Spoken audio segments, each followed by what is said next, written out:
So now you have a list of keywords with good search volume. But before we start using those keywords, we need to narrow them down even further. To do that, we're going to take a look at the ranking data and the competition. This means we're going to determine just how hard it would be to rank for a particular keyword, so you'll know which to go after first, which to add to your long-term plan, and which to throw out altogether. In this section, this is where you will be able to start feeling confident about the keywords that you are selecting and will be moving forward with. Just when you think you're done, you actually have just one last step in this keyword research process.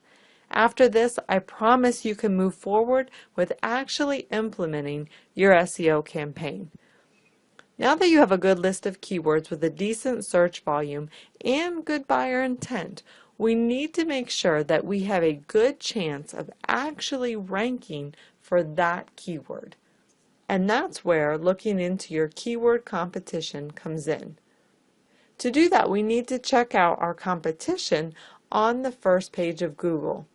So our goal here is to have both good search volume and little to no competition. This means it's going to take you less work to outrank these sites. So from the beginning, if you do a search for your keyword and the first page returns several authoritative sites, now these are going to be sites like Wikipedia, Amazon, Yelp, other large sites, just go ahead and move on to the next keyword, scratch that one off your list. It's going to be very difficult for you to achieve those very top rankings. Let's take a look at an example of this. If I search for DSLR cameras, the first search after the paid ads is Best Buy, which is a huge company. Then there's Amazon, PH Photo and Video, which is another large company, Nikon, Walmart, again another Wikipedia, CNET, PC Mag. These are huge websites. These are very authoritative sites in the eyes of Google, so I might as well move on. But if I look for, let's say, hair mask recipes, for example, the very first search is Hub Pages. So anytime you see something like this where it's Hub Pages or one of those other article type sites, that is a good sign that this is going to be an easier keyword to rank for. So if you have these less authoritative pages, if you have sites that are hosted on WordPress or on Blogger, places like that, those are all good signs that you will be able to rank relatively easily for those keywords. But one thing to keep in mind is that Google ranks pages. They do not rank entire sites. So we need to look at the authority of that particular page and not the site as a whole. The exception to this is going to be large e-commerce sites. So these are going to be sites like Amazon, for example, because they are a huge brand, and to be honest, Google tends to favor them in the search results. So it's going to be very hard for you to outrank. But other sites like Wikipedia as well are going to be more favored in Google as well, even if they don't have all the correct SEO tactics in place that you and I need to use on our website. So if you're not seeing big sites or some of the less Google favored sites like Hub Pages or article sites, it can be hard to determine how competitive the sites are without doing a little bit more research. So to do this, we need to look at the top ranking websites, page rank, and page authority. Before we get into how to find a web page's page rank and page authority, let's talk about exactly what those terms mean. Starting with PageRank, this is a number that is assigned by Google, and it's based on a scale of 10. Now you may have heard some debate within the SEO community about how much weight PageRank really holds in search engine optimization these days, but I've found that this is still a good way to determine how easily you're going to be able to rank for specific keywords. So new sites will start out with a page rank of 0 and they will build their way up from there, although page rank changes very slowly. Many authoritative sites have a PR of 4 or 5 or even higher, but even a 4 and 5 are considered very good. One of the reasons I recommend you avoid keywords where the top rankings are held by sites like Amazon, Wikipedia, etc. is because they have a page rank of 8 and 9, and Google tends to favor those sites even if the specific web pages that they are listing in search results don't have other SEO elements in place that you and I may need to have. As I previously mentioned, Google definitely considers a site's brand, but it more so focuses on the individual page authority. This doesn't apply as much to the bigger sites that I just mentioned, but if you see other websites with an authoritative homepage, but that particular page that ranks does not have much authority by itself, that's okay, and that's still a good sign that you can outrank that particular page. Now, PageRank is a good indicator, but it doesn't get updated too often, and that's why it's good to look at page authority, which is updated more frequently. This is another indicator of how much authority the site has in the eyes of Google. PageRank is measured by Google, while page authority is measured by another tool that we'll look at next. When researching a site's page authority and page rank, you're looking for low page authority and low page rank, which is a sign that you can outrank the web page. If you're targeting medium or higher competition keywords, having a few home pages with a higher page authority or page rank is actually okay, as you'll still be able to achieve the top 10 rankings. Now, domain authority is something that I haven't mentioned yet, but it is worth taking into consideration. Now, domain authority is what I've hinted about so far, and as you can probably guess, domain authority refers to the entire website's authority in the eyes of Google. This is important to consider, but ultimately page authority is definitely more important to consider because, as I mentioned, Google is going to rank those individual web pages and not the entire website. So let's take a look at how to find this information quickly. There are two free tools you can use to find a web page's page authority and page rank. The best two that I like to use are called Mozbar and SEOquake, which are both browser extensions that you can install for free. Once you install the extension, if you don't see these little informational bars here below each search result, then just refresh the page or even just close and reopen your browser and they should appear. Now I'm going to look at the first few results, and here you can see the page rank on the SEOquake bar, and right now this particular page has a page rank of 0. Looking down at the Amazon, the page rank for this page is a 6. That's rather high. The following one, a 3. Now I can go back and look at page authority as well. For the first search result, there's a 67, followed by a 62, and a 48. So let's talk about these numbers a little bit. I like to see low page ranks. These are typically 0, 1, 2, sometimes even a 3, are all good signs. Now for page authority, I typically don't want to target anything over about 40 or so. I can rank keywords with a higher page authority, but initially I'm looking for some quick wins, so I want to keep these numbers relatively low. You can also see the domain authority here in the Mozbar as well. So you can see I have an 88, a 97, an 86. So these are all very, very strong sites. You can see that most of them here I have a 0 for the page rank, which is good, but that's followed by a page rank of 6, 3, back down to 0, 0, another 6. But then when I go back up and I look at the page authority, even though this one has a page rank of 0, it does have a page authority of 67 and a domain authority of 88. That's pretty high. 67 is getting up there. That's not something I usually like to mess with, especially if I'm trying to target a quick win. Going down again, I have a 62 and a 97, a 48 and an 86, 59, 47, 85. So you can see this particular page is looking pretty competitive, and they have a lot of authoritative sites here with a high page rank, with high page authorities. So this is a keyword I'm probably going to want to scratch off my list and just move on. Now if I go back to my hair mask recipes example, I can see right off the bat I have a HubPages website ranking #1. That is a good sign that I would be able to rank relatively quickly and easily for this keyword. Of course, assuming that this has good search volume, which I haven't double checked at this point. But I have a PR of 0 to start off with. For some reason this is not listing a page authority or domain authority. So this may be something going on with the bar, or it just may not have any page authority. It's HubPages.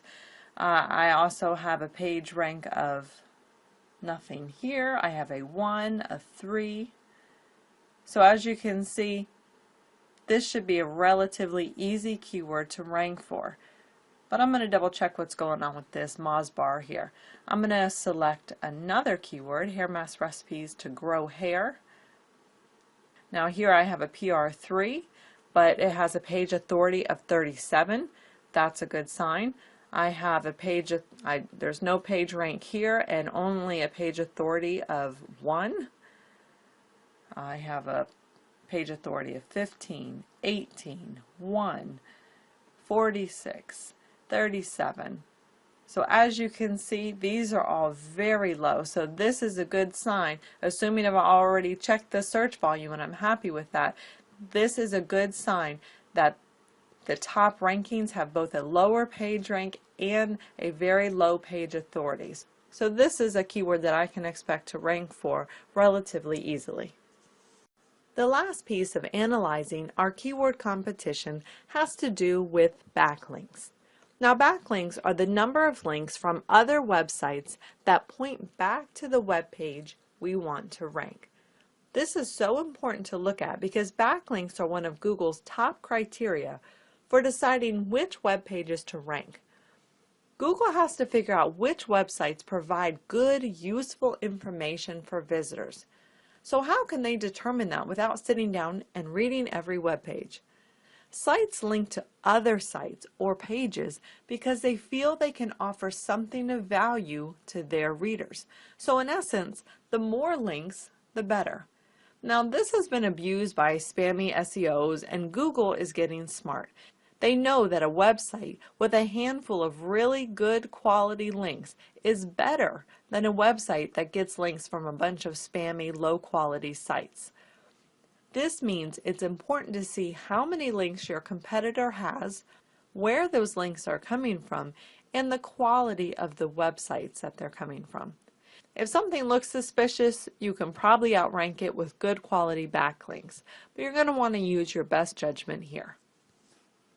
So how do we go about finding out how many backlinks our competitors have? Although there are many tools you can use to help you find this information, there are a couple of free tools that will give you this information quickly. The first one is Mozbar that we already looked at. Right from the search page, you can see the number of links the web page has. So let's look at this DSLR camera search that I had done before. You can see on the very first search result here, there are almost 15,000 links pointing to this particular page. And the second one has over 8,000 links pointing to that particular page. The third result only has 26. The fourth one has 6,800, 13, 3,100. So you can see for the most part, the web pages that are ranking on the first page here have thousands of links pointing to them. So to see what's going on, I can click on the links, and this is going to open Moz's tool called Open Site Explorer. This is going to share the number of links that it has. Now you'll notice over here two things.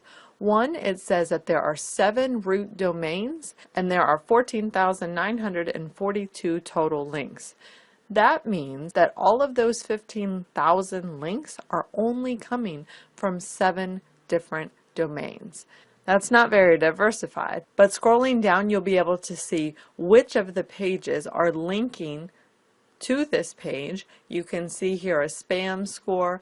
You can also see the page authority and the domain authority of those external websites. So the more domains that are linking to a site, the better off that site is. And also, high page authority and high domain authority sites are good places for backlinks. So you can use this information to see how good or bad the links are that this particular web page has. So this will give you some information without registering for the pro version.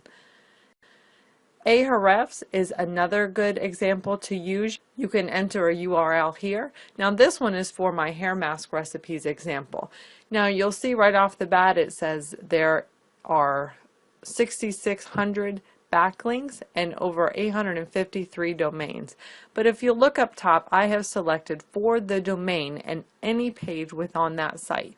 So I want to look only at the exact URL because again, Google is only looking at that particular web page, not the entire site. So that takes it down to 20 backlinks with only 16 referring domains. So this is more realistic. This is going to give me a better idea of what I would need to do as far as backlinks are concerned to outrank this site. So if I go back to my hair mask recipes search in Google, I can see here the first one has 55 links, followed by 0 links, 3 links, 28 links, 0 links, 41 links. So you can see the number of links is relatively low. That tells me I have a good chance as well to outrank these web pages. If you decide to sign up for SEMrush, you will be able to access all of this information there as well. The SEO Quake extension you installed pulls the backlink information from SEMrush, so you can use this tool to get the same information as well. SEMrush also has a backlink comparison tool, so you can compare 2 competitor sites or even a competitor site against your own to see how you stand against competitors as far as backlinks are concerned. So that's a really neat feature. Taking the time to analyze your competition doesn't take too much time, but it is such an important step in analyzing the keywords you want to rank for. After doing research on your keyword competitors, you can feel confident that you are targeting keywords you can actually rank for. Congratulations! You are now a keyword research expert. You see, it's not that hard, is it? Don't get me wrong. Keyword research is time-consuming, and it definitely can be frustrating, but there is no better feeling than going into an SEO campaign with confidence because you've put forth the time to do proper keyword research. Now you know you can rank for these keywords, and soon you'll start seeing the results.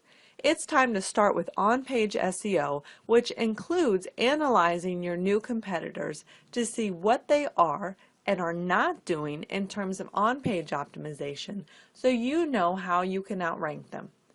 I hope you followed along with me and now have at least a handful of solid keywords you'll be moving forward with. Now it's time to get ranking. It's actually quite easy to determine just about how much each keyword is going to be worth to you based on how it ranks in search engines. If you rank a keyword on the first page of Google, that's great. But there is a big difference in value between a keyword ranked in position 8, 9, or 10 and the first or second spot. In fact, there's actually quite a large difference between the value of a keyword in position 1 versus position 2.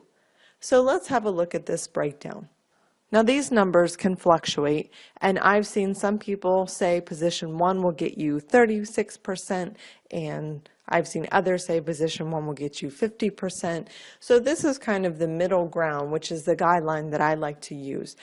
But position 1 will get you about 42% of the clicks, where a position 10 keyword ranking will only get you about 3%. So that is a big difference, especially when you're looking at your search volume, you're trying to determine where you can rank, what you think you can achieve.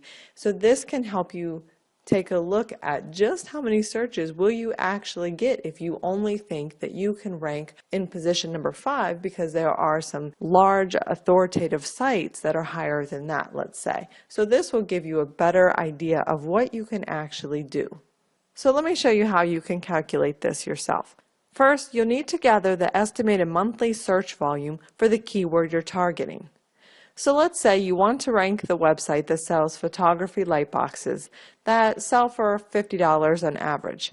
Now, I'm just going to make up the numbers here as well as the keyword. I'm going to pretend that this is not a very competitive keyword, although I'm sure it is, to use as an example, so just don't hold me to these.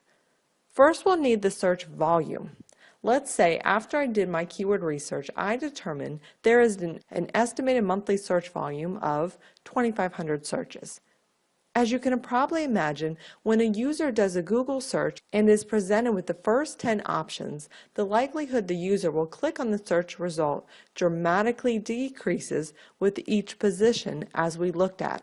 On my website, I have an SEO rank value calculator that can quickly do the math for you. So using those made-up numbers I gave you, let's say my search volume is 2,500 and I get $50 per sale. With a conversion rate of 2%, you can see that a position 1 will get me $1,053 per month with that keyword. However, position 2, my income will dramatically decrease down to about $300.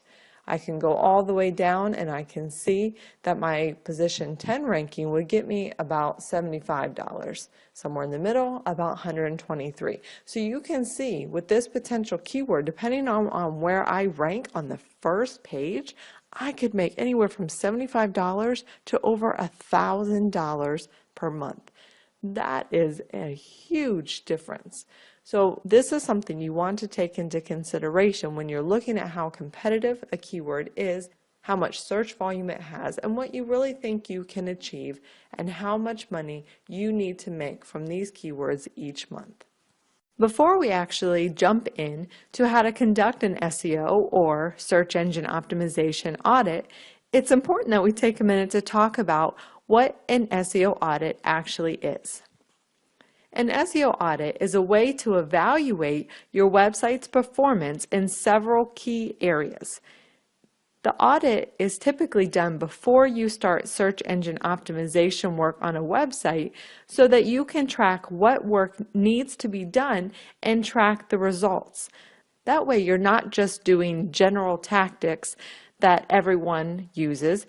You're actually doing the work that your website needs in order to rank higher, as every website is unique. As we'll get into in this course, a good SEO audit will look at several key areas of your website, including on-site optimization, off-site optimization, social metrics, a competition analysis, and even a promotional analysis. If these categories don't sound at all familiar to you just yet, don't worry. I'm going to cover each of these in detail so you will feel very comfortable with them all soon. They'll all make sense. I'm going to break them down so they're easy to understand and easy to implement. After the audit has been completed, you will know the website's strengths and weaknesses and where you should focus your efforts in order to increase the site's search engine rankings. It's like having a customized SEO roadmap to fix your site. So now that you know what an SEO audit is, let's talk about why you would want to conduct one in the first place. There are a few reasons why you may want to do one. First, you may have noticed a decrease in your traffic and you want to know why it's happening and what you can do to get your numbers back up. Second, you may have been studying your competition and you say they are all moving up in the search engine rankings and you want to stay ahead of them. An SEO audit will tell you how to do that. Third, you may have hired someone to do SEO work for you and you want to make sure they're doing or have done what they said they were going to do. And lastly, you may just want to increase your or your client's organic search rankings and you want to know where you should start. Whatever your reason is, the first place you should start is with an SEO audit. Jumping right into applying general SEO techniques without first evaluating your website's health is going to be a waste of your time if you really want to maximize your efforts. By first spending time on evaluating your website's issues, you'll be able to better address its individualized needs so it can rank higher and perform better for you. We just covered why you would want to conduct an SEO audit, but how often should you do one? As I previously mentioned, an SEO audit is typically done just before SEO work is started. However, you'll want to routinely perform an audit to make sure your website stays up to date, as over time, things in the search engine world will certainly change. I recommend you complete an SEO audit at least 2 to 3 times per year. This ensures that your website is still functioning highly in all of the key areas and is keeping up with the ever-changing search engine developments, as well as staying ahead of your competitors. Now, I'm sure you're wondering just how you can perform your own SEO audit, but there are actually 3 ways you can get an SEO audit done. The first is to do it yourself, and we'll cover exactly how to do that step by step in this course. The second is to use an SEO audit tool, and lastly, you can hire an expert to do it for you. Now, you'll notice I mentioned using an SEO audit tool. There are so many all-in-one tools available that you can use to do the job for you. And while that sounds nice, I recommend the audit be done manually if you are serious about fully understanding the health of your website. Now, don't get me wrong, there are certainly some great tools out there, and we will use some of them in this course that will give you a lot of good information, but it's important that you understand how to pull detailed information in each section yourself. And you also want to make sure that you cover the areas the tool misses out on. So through this course, we'll be using different tools to accomplish this. But don't worry, no technical skills are required. I'm going to make this easy for you, I promise. As you go through this course and start to learn about everything that goes into an SEO audit, you'll probably start to wonder just how long does it take to actually complete one? Well, the best answer I can give you is it depends. SEO audits can take anywhere from a few seconds to over 40 hours for large, complex websites. What? I know, let me explain. If you use a generalized SEO audit tool, your report will be furnished in under a minute. But if you're doing things correctly and manually performing the audit, it's likely going to take you several hours. You might even be looking at anywhere from 2 to 4 hours for a smaller, less complex website. And while I know that's probably not what you want to hear, believe me, this is time well spent. Doing this work is what's going to make your online business take off. This is going to help you rank your website and beat out the competition. There is so much valuable information to be obtained from this evaluation. So back to how long does it take? There are several factors that go into how long it takes. First, how large is the website? How many pages does it have? How much content is on each page? And you want to look at this because search engines look at individual website pages. They don't look at websites as a whole. How many factors will you be evaluating? And, of course, how efficiently do you work? How many times have you done an audit? Because every time that you do it, you'll get faster and faster because you'll know the tools, you'll know what to look for. In this course, we're going to be looking at more basic yet comprehensive SEO audits that take approximately 2 to 4 hours to complete.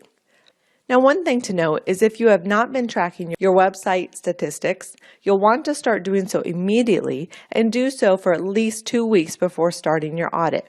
Otherwise, you won't have much data to go off of when we specifically look at traffic and conversion. So you want to make sure that you have that set up so that you can go back and compare when your website has been optimized.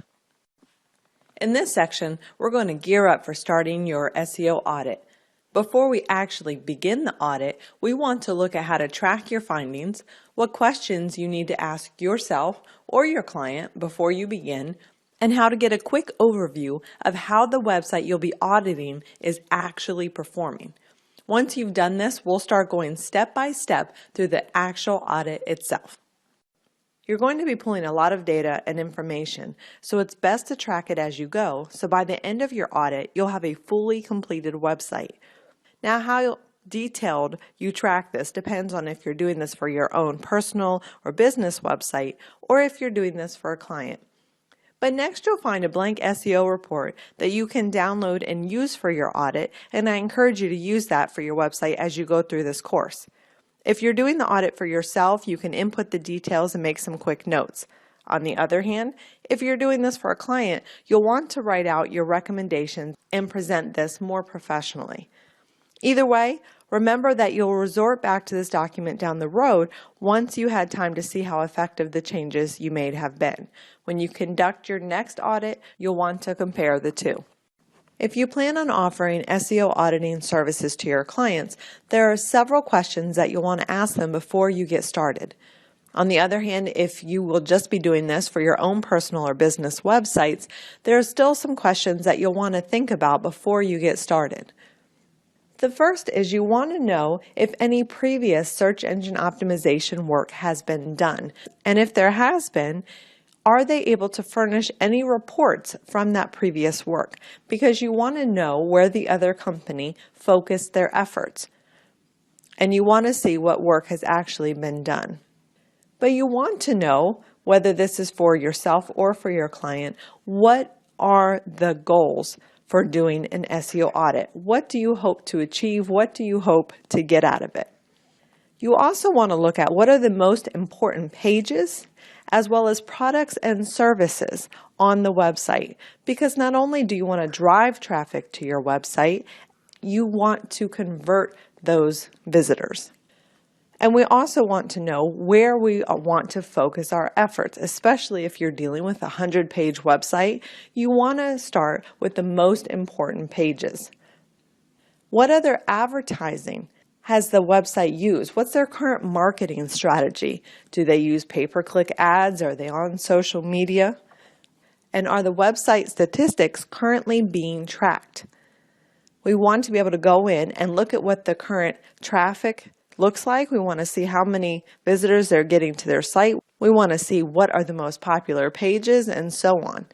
And lastly, if you're doing this for a client, you want to ask, is there anything I missed that you think I should know? Because you never know if there's something else that may have happened with the website that you will not get from asking those initial questions. And by opening it up to the customer, you're giving them an opportunity to share with you anything that may have happened or anything that they have noticed with their traffic or even competitors. All right, let's take a look at the website that we're actually going to be auditing in this course. This is from a client of mine who came to me, and he already had his website set up. This is from a business that was established almost a year ago, and they want to rank more organically in search engines. We decided the best step would be to do an SEO audit to really get a good idea of how they are currently benefiting from search engines, how search engine friendly their website is, so that we can figure out what are the best steps to take to get them ranked. As you can see, they have a basic website where they list their services and prices, some samples of their work, testimonials from their clients. As you can see, they're really trying to show off their work. They list their contact information. They show where they can be found on Facebook, on Yelp. So they're really trying to get people to contact them. In speaking with them, they said their top keywords are lawn mowing Centerville, Virginia, which is where they're located, landscaping, lawn care, lawn service, and lawn maintenance, all with Centerville or Centerville, Virginia attached, as this is a local business. So now we're going to look more at keywords to make sure these are the best keywords to target, but we'll get into that in a bit. They've listed several of their online competitors. However, in doing a quick search for their top keyword, I don't see any of their top online competitors listed. When I scroll down, I do see them listed here in the local search results, but I don't see them listed here in the top search results. Now, if you'll notice, they do appear here in the sponsored area. They are using Google AdWords currently as part of their marketing plan, and they've also mentioned that they're trying to grow on Facebook. When I go to their Facebook page, they do have it nicely set up. I see that they've started to drive some people to their page. Their last post was almost 2 weeks ago. And it looks like most of their posts here tend to be a bit promotional.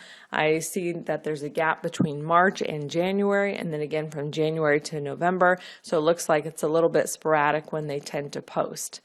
They also said they really want to drive people directly to their services page and perhaps even their portfolio, but they really want to focus on their services of mowing, landscaping, and leaf removal, because those are their top services, their top selling services. Their ultimate goal is to be able to use this audit to figure out exactly what steps they need to take and what they can do both on their website and off their website to grow their organic traffic and grow their business. And that's exactly what we're going to look at step by step in this course.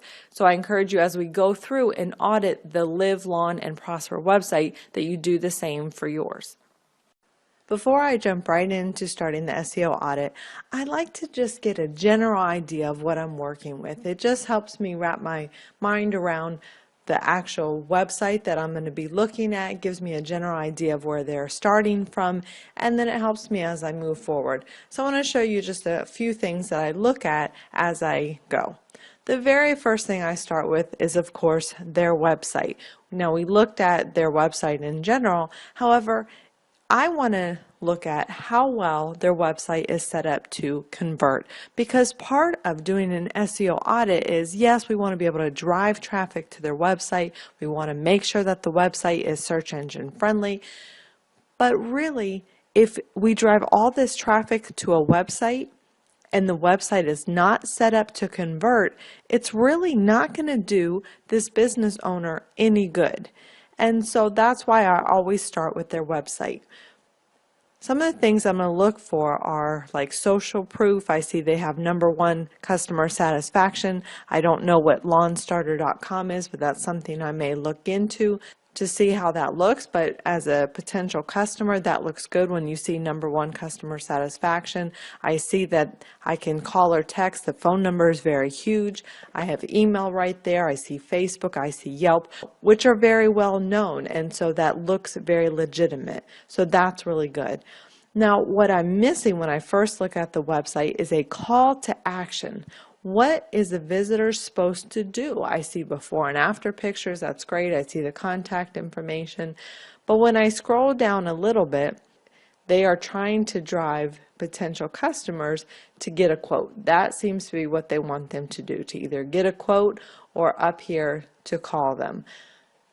The problem is that their call to action is below the fold, meaning I have to scroll down to see what it is that they want me to do as a visitor. So I would recommend that they move that call to action up, even if that just means moving that get a quote button up here towards their slideshow, or even incorporating that into their slideshow. So I would encourage this business to think about what it is that they want visitors to do when they land on their page and drive them to do that. Don't make them guess. Tell them what it is that you want them to do. So those are some of the things that I would look at initially on the website. I also want to look at things like their content. What is it that they're sharing here? Now, many small businesses make the mistake of on their homepage telling people about their business because they're excited about it. And that's exactly what's happening here. They're saying this is a local family or a family-owned business, which is a great thing. And it's also something that's really good to advertise. It makes people feel comfortable. However, this talks all about them. We want to talk about the customer on the website. How is it that this business can help the customer? Because as a visitor, I want to know how you can help me. Do you have the services that I need? Are you going to take care of my issue? And then if you do, and I want to know more about you, I'll go looking for an about page. So that would definitely be one of my recommendations to them as well, is to talk less about them and more about the customer on the home page. Now, I don't see anywhere, I'm going to look in the footer. Now, I don't see anywhere here an about page. So an about page is where they can put all of that information. Also look to see if they have information like a privacy policy or terms and conditions. I don't see that either. Now, since they listed Facebook and Yelp, I'm going to go take a quick look at those. Now, we looked at their Facebook page a little bit earlier. We see that they have a very nice header. We can look at their photos. They have taken time to upload a lot of before and after photos, so that's great. We can see if there's any about information. There's the contact information, a link to their website, some basic services. Let's see, they do have some information here, it looks like, about them. Now we'll go look at Yelp, and I'm looking for the same thing. I want to make sure that wherever they are online, that their profiles are complete. So here they have one review, so it looks like that they said this is something they're just getting started. They've uploaded a lot of images, they have their website, their phone number. So it looks like they are complete here. Next, I like to do a general Google search for the business name to see what information pulls up on the business. You can see that the first website listed is their main domain. Next is their Facebook page, so that's great that that comes up. Their images come up, their Yelp profile comes up. It says they're on YouTube. They didn't mention that, so that's something that I'm going to have to check out. It says they have a Google Plus profile, which they didn't mention, so I'm going to have to check that out as well. And we want to see how complete these profiles are. Let's go ahead and take a look at their YouTube. So it looks like they have one video that they just uploaded a week ago. The name is not going to help them, as you can see here. So that's something where I'm going to have to look into a little bit more, but I'm not going to do that right at the moment.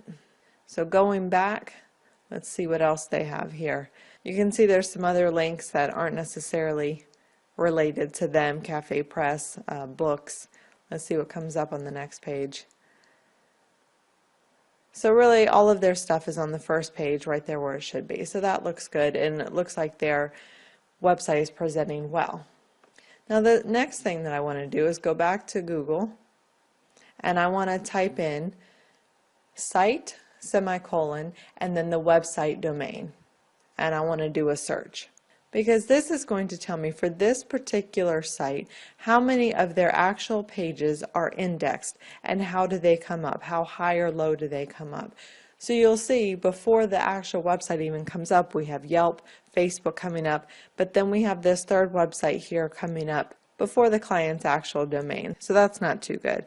But it does show that their contact, homepage, and portfolio page is coming up, and a couple other things that are not related here. So their services page, which they said is their most important to them, is not even coming up on the first page. Now there's another tool called Ahrefs, and this is going to tell you how many backlinks that they have to their site. So I can type in their domain and try it for free. And a backlink is essentially any other website that includes the livelongandprosper.com link on their website, referring any of their visitors to this website. And it says there are only 2 domains that are currently referring to the website, so that's something that they're going to need to work on, and we'll talk more about that later. So although there's 11 links, there's only 2 domains that are referring traffic. So I'm going to go down here and click on referring domains. I want to see what it is. So there's 2 websites here. I don't recognize either one of those. So those websites are just general web directories. That's not necessarily what we're looking for. I've also checked on a couple different mobile devices to see how well the website appears, to see if it's mobile friendly. There's not a specific mobile version, however it does resize appropriately. So now that just gives me a general idea of where we're standing. I'm going to look at their Google Analytics account. I see that they actually just started, that's why there's no traffic here for a while. They just started to track their website statistics and their traffic, and they are getting some hits, but not too much here. They have a very high bounce rate of 71%, which is not good, but I want to go down here and get an overview of their traffic. Looks like most of it is referral, but the referral traffic is getting a 92% bounce rate, so that's not doing them much good. They're getting a lot of direct traffic, however, this may be tracking the actual business owner going to the website as well, so I'll have to see if he's excluding himself from these results. We saw that he has been doing some paid search, which has a much lower bounce rate, so that looks really good. He's driving some targeted traffic, but it doesn't look like he has set up any goals, so I don't know that he's actually tracking how well that's working right here. He is getting a little bit of organic search. That's getting a low bounce rate of 23%. So we can take a look in here and see what keywords he's actually ranking for. Most of them are not provided by Google, and the other is Live Long and Prosper or landscaping, so that's not really organic because they already know about them. So as you can see, there's a lot of things that we can look at just to get a general idea of what we're dealing with. And if this is your own website, these are some things that you really want to think about and see how you are already doing before you start your audit, before you start making improvements to your website, so that you can compare how you were before and how you will be once all of your changes have been completed down the road. So now let's get more into how to start our SEO audit. Now this is a pretty neat website if you want to be able to see your website how a search engine sees it. And all you need to do is insert your particular website into this box here, and we'll do a quick search. And as you can see, it's going to lay out your website, and it's going to be a little ugly looking, but that's okay. This is how search engines see it. We only need it to be visually appealing for visitors. As you can see, the images are kind of grayed out, and that's because search engines can't understand images unless we give them certain code, and we'll talk about that later on. But what's really neat is over here on the right hand side, this gives you some general quick information about the website. You can see how many words are on the page, how many internal links, and again, we'll get into this in more detail, so don't worry too much about this right now. You can also see here what title they've given the page, how many characters it has, what keywords they're currently trying to rank for. So although they gave me 5 keywords, I look here and I see that they have a ton of keywords.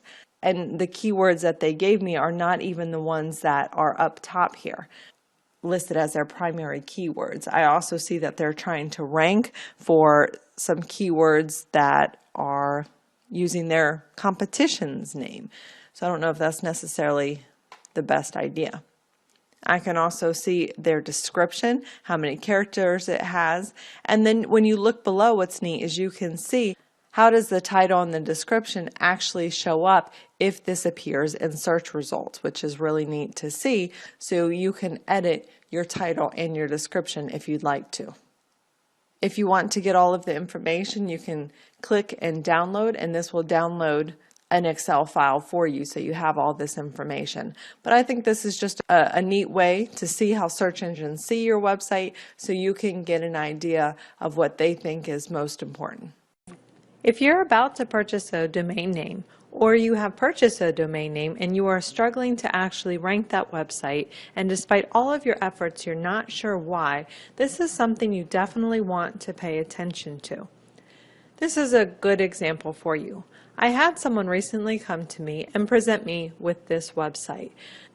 From what they were saying, it sounded like they were moving in the right direction, but I started to take a closer look and I started to see why they were struggling to rank their website.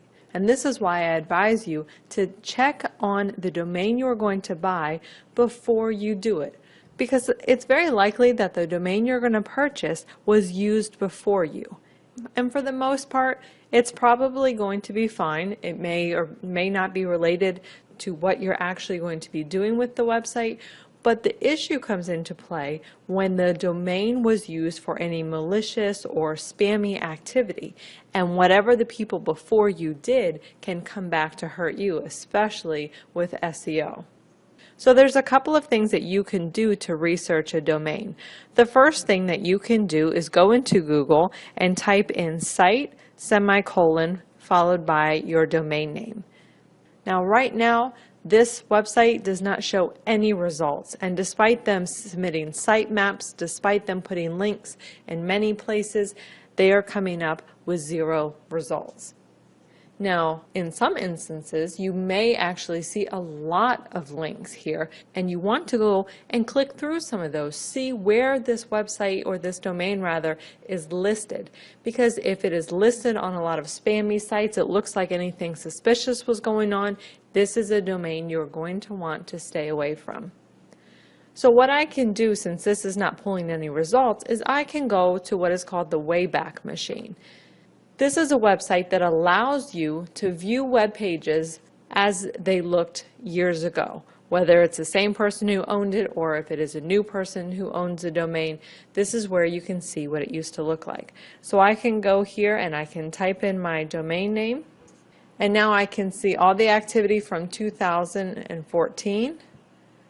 And you'll see here highlighted below there are several different dates, and I can click on any one date, and this is going to pull up a screenshot of what this website looked like. So I can see here this is something different. Obviously this isn't very pretty looking. Looks like it's a WordPress website.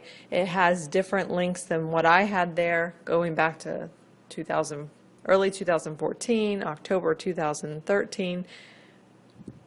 And I can read through what they had. So it looks like they were also trying to rank this for criminal lawyer. But it says defenses for the costs are usually a suitable region to discover and increase in early stages in the lawsuit procedure. What? Obviously that is just gibberish. This is not a good quality site. So that's a little bit of an alarm for me right there. So I'm going to go back. I can go back even to 2013, select a date. So this looks like it may be the same site. I see some interesting articles over here. Now they're talking about hiring a San Antonio personal injury lawyer, although this is a Denver site. Here they talk about a Chicago, Miami. So that looks a little iffy as well. So when I go back even further, several years back, I can see that this was a website for a specific attorney.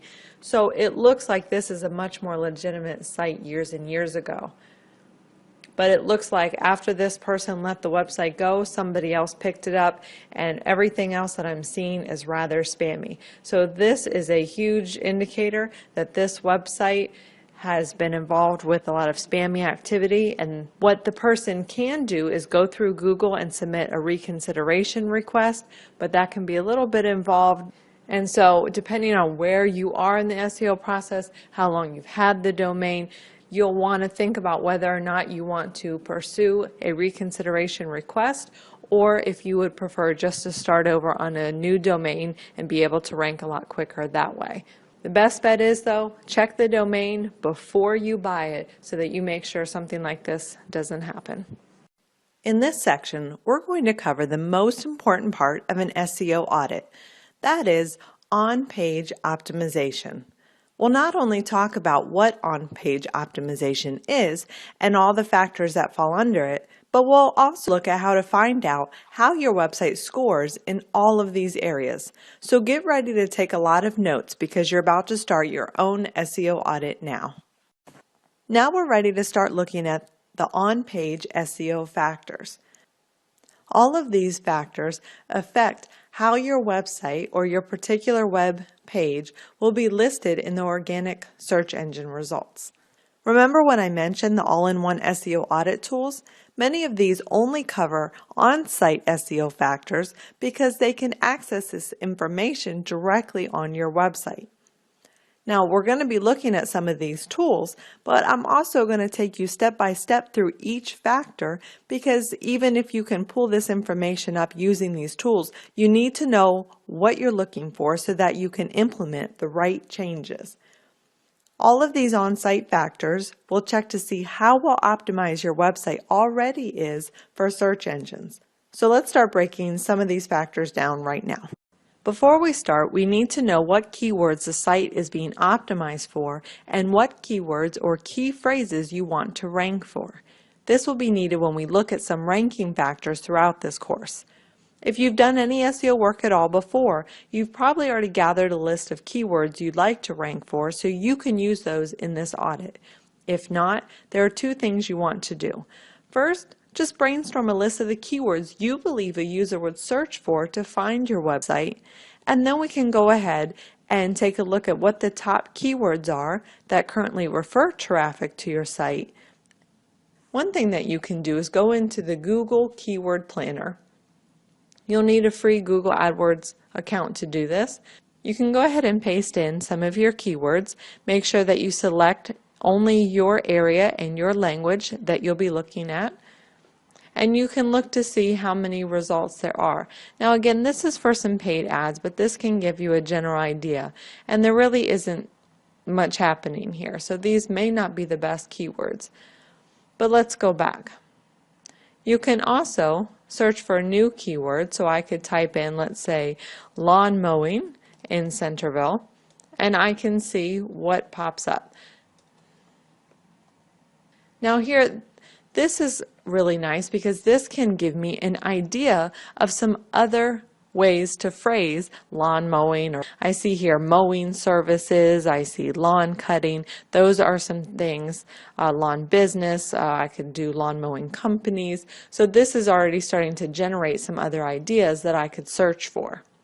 Another thing that you can do is go to a tool called SEMrush.com, and this will give you a number of free searches, so you don't have to pay for this right up front. And you can type in your website domain. I'm going to go back to our website for a second and get the domain. I'll pop that in here. And this should tell us both the organic search, paid search, and what our competition is. Now, when I take a look here, it's saying it's not telling me anything about organic search. So let's do this. I want to try to look at one of their competitors so we can get a better idea. Because oftentimes if you want a list of keywords, you can go look at your competitors. Now you cannot just take other people's keywords, but it might give you some ideas of ways that you can phrase things. Now here you'll see this website is getting a lot of organic search traffic, and this is one that does come up as one of their competitors and somebody I've been looking at. So we can look at this in more detail. Here all of their top keywords seem to be for people who already know about them, so I can click here to get a full report to get a better idea of some other keywords. Now here there's things like brown patch, so there's different problems that people are typing in that they have with their lawn. So that may be something that the business owner hasn't already thought of. Lawn care services, lawn weed control service, slugs in lawn. I don't even know what that means.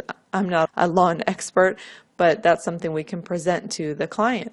Seeding in spring. So these are things that this particular website is pulling up from. This is going to give us some great ideas for keywords. So once you have your keywords, you can always go back to the Google Keyword Planner. You can type them in there, and you can look for the search volume as well to see if those might be a better fit for you. But go ahead, take a moment now and do a search for your own keywords. Now that we just talked about keywords, I want to take a look at how many times these keywords are included on each page. Again, I'm going to look at the home page, but I'm also going to go later and take a look at the services page to see how well that's doing as well. This is SEO Book's Keyword Density Analyzer. It's a free tool that you can use, and we're going to look at how many times they use their keywords in their text. So I'm going to do a quick search for their website, and it again is going to give me the summary of the page title, the keywords that are in the website code, and their description. I see they mention landscaping, mowing, edging in their title. However, they only mention Northern Virginia, not Centerville, which they're saying they want to rank for. So I'm going to have to double check that for them. Centerville is within Northern Virginia, but Northern Virginia covers several cities. So we need to take a look at that. They have a lot of keywords here. Some seem to be related, some not. Some they're saying simply Northern Virginia. So we want to tidy up this list a bit, but I may be able to pull some other ideas from what they've listed here versus the list that they gave me as well. Now going down, I can look at 1, 2, and 3 keyword phrases. I'm going to focus on the 2 and 3 keyword phrases, probably more so the 3-word list, as the first just 1-word list isn't going to do much for our ranking here. I see Live Lawn Ann get 6 times on the home page, Lawn and Prosper 6 times. Those aren't what they're looking to rank for. So now we have Centerville Lawn Care 2 times, Lawn Care Chantilly, which is nearby, Lawn Care Centerville 2 as well.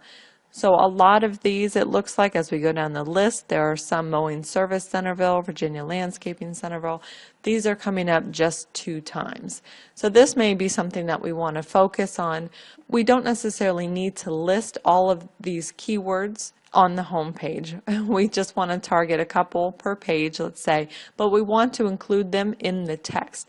Now, whether you include them 1, 2, 3 times, what I'm going to tell you to focus on is doing it so that it's natural, so that the content flows naturally for the reader. That's what you want to focus on. If you can keep that reader on the page, it's going to do better for your search engine rankings anyway. So let's focus on keeping things natural, but making sure that at the same time you are including some of your key phrases or key words in your content. So go through and do the search for your top pages that you're focusing on here in the Keyword Density Analyzer.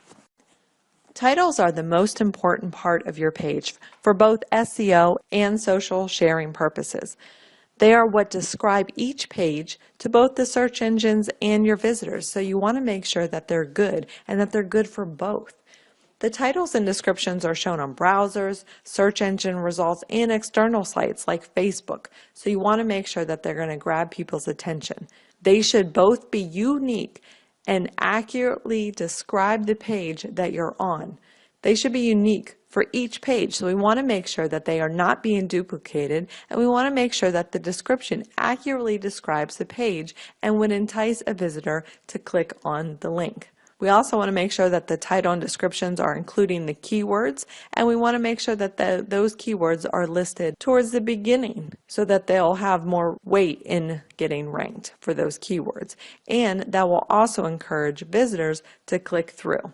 Titles should have anywhere from about 50 to 60 characters, and descriptions should have anywhere from about 150 to 160 characters at most. There's this really neat tool called snippetoptimizer.net where you can paste in your link and it will tell you what your title is and what your description is. Here you'll see they have 2 too many characters and in their title and 3 too many characters in the description. And you'll get a preview over here on the right hand side and you can see where the title and the description both get cut off. Now, my recommendation here is that if you have a big, huge brand and that's what people are searching for, great, include it in your title, although you'll probably want to include it towards the end so your keywords can go towards the beginning. However, this company is small. Most people are not going to be searching for this particular name. I'd say remove it and focus on a good, compelling title that people are going to click on. They do list several keywords, but again, they mention Northern Virginia, not Centerville, so we're going to have to take a look at that. They have a nice description, but again, it starts out with their business name rather than having some more of their keywords towards the beginning. So that's something we could adjust as well. I also want to take a look at their services page and see how that looks, because again, we need to do this for each page. I see they do have a unique title and description. Again, they're using their name. The title, services and pricing, that's not compelling. So we want to do something a little bit different there. The description, again, that sounds a little bit like it's written for search engines, not for people. So we want to focus a little bit more on getting some keywords toward the beginning and making that so people would want to click on it.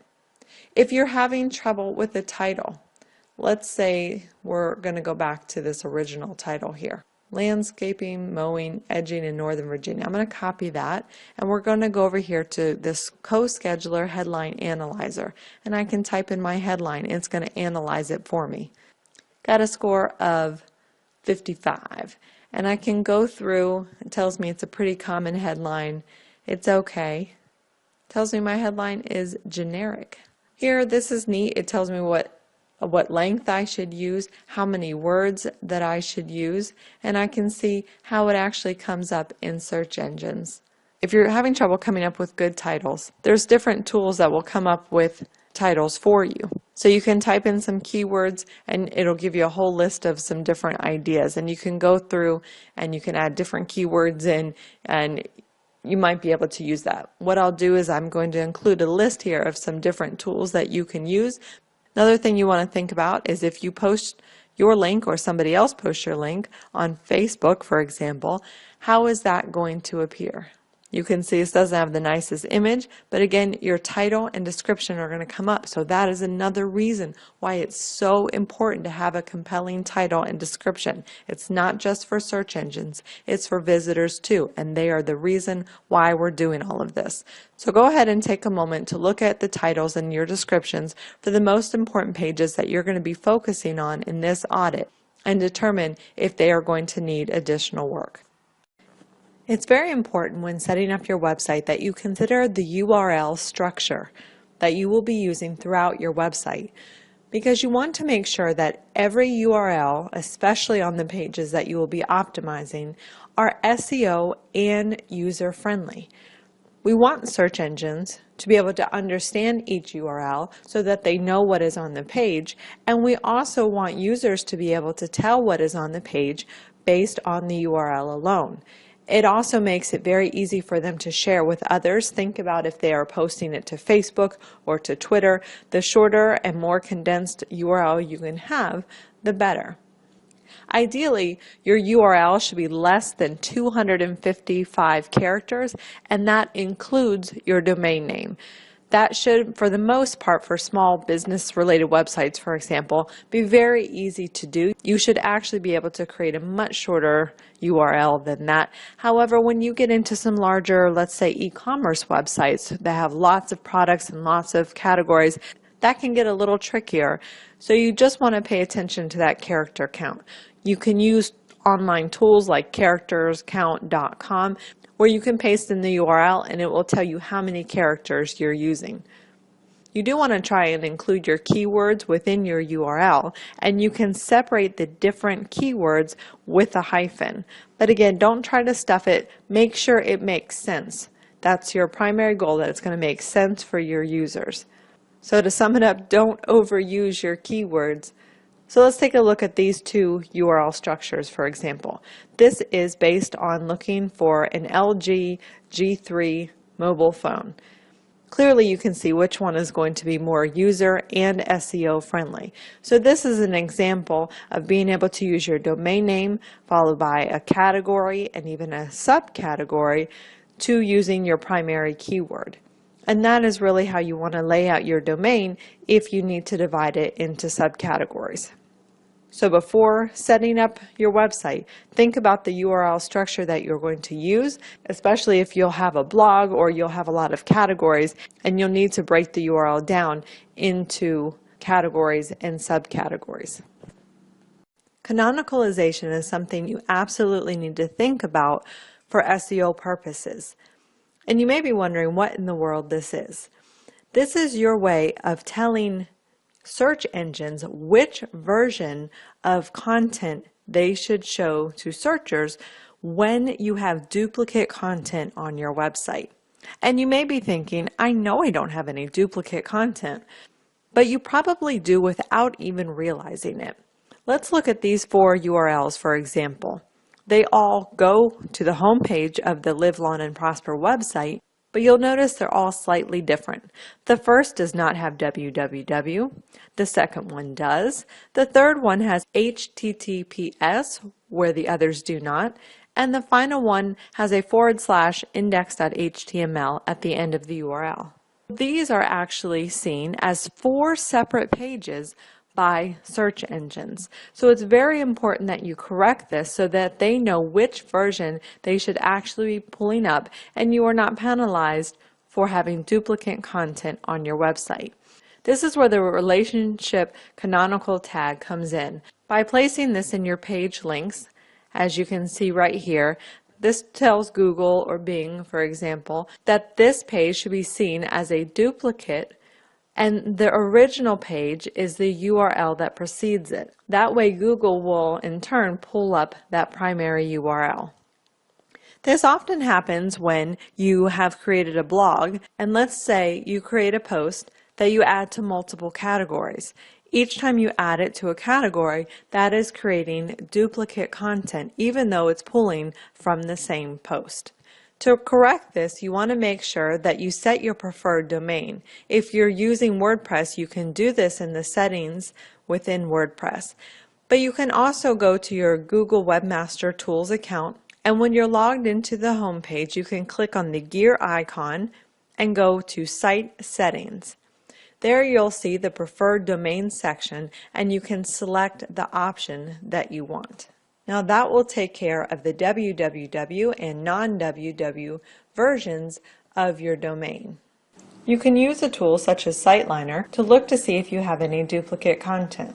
Here it shows me that the home page as well as /index.html are duplicate, just as we had looked at. So this is where I will need to go into my Google Webmaster Tools account. I need to specify which URL I will be using, and I can also do what is called a 301 redirect for URLs, and I can point the index.html page to the actual home page. This way, Google will send the traffic from one URL to the other, and Google will know which is the primary URL they should be looking at.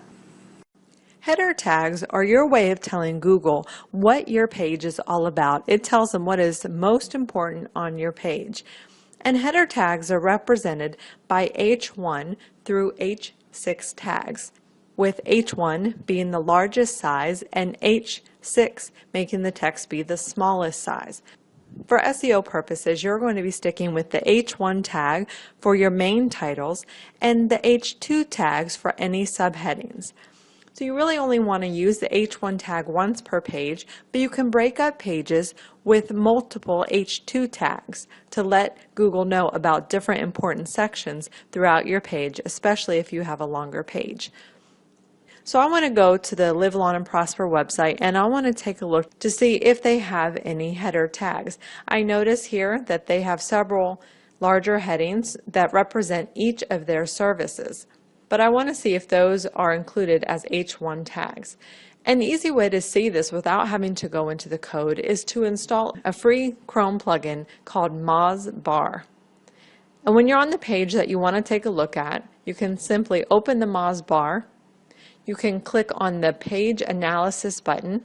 You'll see if I scroll down here that it says there are no H1 or H2 tags found. That means although they have several headings here, that none of them are included in those tags. This means my recommendation is going to be that they place their services tag in an H1 tag, but they may want to add a keyword in there, such as landscaping services. And then all of the subheadings, being lawn mowing, landscaping and maintenance, leaf removal, etc., those should be included as H2 tags. So those will still show a large font, but that will show search engines what is most important on this page and what this page is all about. So go through each of your pages and make sure that you're including the H1 and H2 tags, and make sure to include some of your keywords in those titles as well. Similar to checking for header tags, we want to look for certain text formatting that is good for search engines and visitors. Because remember, we're not just solely focusing on search engines, because websites are created for visitors, so we need to make sure that they look good to them. There are 3 text formatting techniques that you can use, and those are creating lists, whether it's a bulleted list or a numbered list, bolding text, and italicizing text. Bolding or italicizing text tells search engines what is important on the page, what is included on this page. So if there are places within your content where you list keywords, such as here we have landscaping services, we may want to bold that or italicize it. Now this does not mean go through and bold or italicize every single keyword. Highlight it where it's important, and you can do that a couple times in a page. If you're not sure which text formatting to use, think about your visitor first. What would be helpful to them? People often scan a page quickly, they don't read long pages. So what do you want to jump out to them? And then that's the text formatting that you should go with. Another thing, in looking at this services page, visitors are not likely to read through all of this. So what they may be able to do is, when they include their header tags, to be able to summarize some of these into bullet points so that people can quickly jump to the service that they would like and then quickly see what would be involved with that particular service. So again, think about the 3 top text formatting techniques you can use, which is using lists, bolding text, or italicizing text. As you can probably guess without me having to tell you, having unique and high quality content on your website is going to be a huge factor in your success. Every single page on your website must have unique content. You do not want to have any duplicate content that is on any other website out there. Now, especially if somebody else has created your website, you allow others to submit content to your website, or you had someone write content for you, you may want to use a tool like Copyscape, where you can paste in your URL and you can search to see if there's any duplicate content. If you don't feel that your quality is quite up to par, I recommend that you start with your most viewed or your most popular pages and focus on those to start with. And make sure they have excellent content, make sure it's properly formatted and optimized, as we've been talking about. If you're not sure which are your most viewed pages, you can go into your Google Analytics account. You can go down to Behavior and select Overview. Below, you will be able to see your top performing pages. The home page here is by far the most viewed page, followed by the services page. So those are the ones that we want to focus on first for this particular site. Depending on how large your site is, you may have a longer list of pages that you really want to focus on immediately. Now, what I suggest doing is going back to the website, and we're going to take a look at these pages. Now, I would recommend to this website owner that they add additional content to their homepage, because they probably only have 200-300 words here listed on their homepage. It's really not enough for this homepage to be able to rank and to beat out competition. And when I read through their intro here, it's primarily focused on the business. It's all about the business. On the homepage, you want to give visitors what they came to the website for. You want to tell them what it is that you can do for them. If they want to know more about you, they'll go looking for an About page. So this is an opportunity to add more content, make it more about the visitor, and show off what it is that you can do to help them. I can't give an exact word count to the website owner. It's not just about how many words. If you have the most words, you automatically win. Again, it's about having high quality content. You want to have enough content that you are telling the user what it is that they want to know. You want to be able to have enough words that you can appropriately add in some of your keywords into the content and into title tags within the page. You also want to be able to link out to some of your other pages. So the shorter your content is, the harder that is to do. You also want to make sure that you don't have any content that is out of date. If content starts to get old, you may want to consider removing it from your site if it's no longer going to be useful.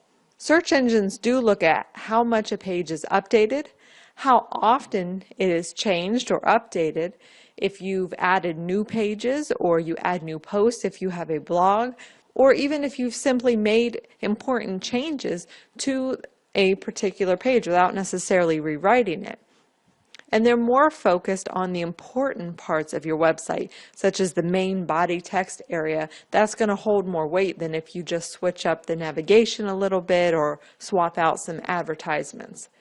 And lastly, what you can do, whether you have a business website, you have a blog, you have an online store, you can give users a way to share your content. First, this means that you have to give them content that's worth sharing. But second, are you even asking them to share your content. You got to make it easy for them. You want to include some share buttons on your content. So all your pages must have high quality and unique content, but go back, start with your top 2 or 3 or even 5 pages that are the most popular and most viewed on your website and go from there. Internal links point to another page on the same website. These internal links help search engines navigate your website, and if you have pages that cannot be found through a menu or are not linked to from another page, that means search engines cannot find them. So if those are pages that you want to rank, you have to link them from within your website somewhere. So in this instance, when I am working on ranking the home page and the services page, which are my most popular pages, I need to look to see, are those pages linked elsewhere within the site?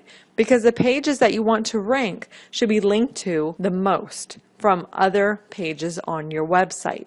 You should link those pages directly from your home page and from the sidebar if you can as well.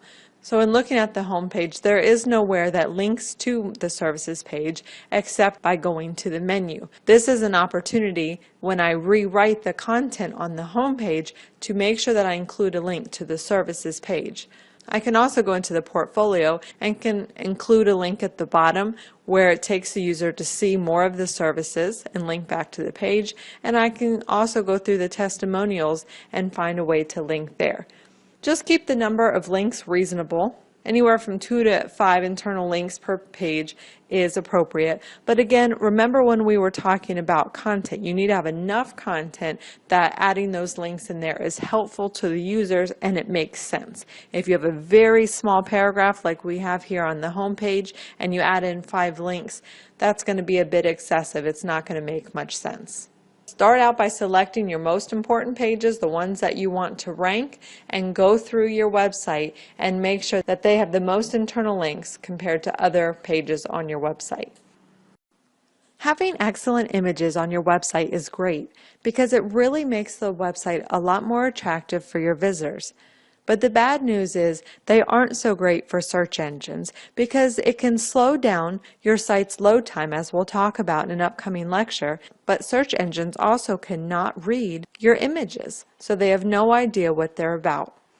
There's a couple of things that you can do to counter this.